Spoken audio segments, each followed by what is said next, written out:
about emotionally with this? When you find out that you're not going to be able to conceive naturally, and I'm sure that is hard as well as just knowing that then your next step is the IVF. So emotionally, what did you and your husband go through during this process?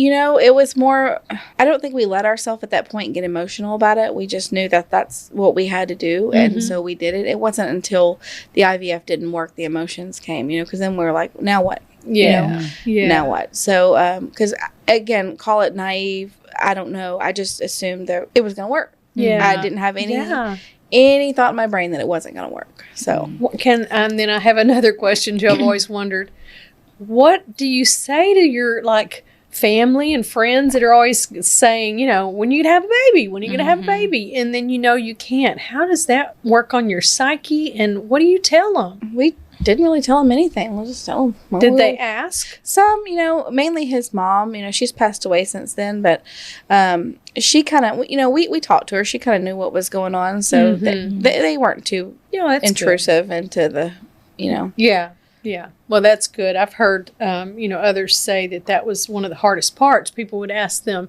when are you going to have children? And then you just don't really know how to respond to that. Yeah. And, I know that happened. I don't think I really remember my state of mind at that point. I think I'm pretty good about blowing things off, so when people that aren't close to me ask, I don't let that stuff bother me. I don't let what they say bother me, or and I think that most people when they ask, they don't mean it as they don't mean it bad. They're just they're just wondering. Curious. Yes, and they're wanting you to have children. Yeah, So I don't think it's anything. So I try to look at it from that point of view, I guess.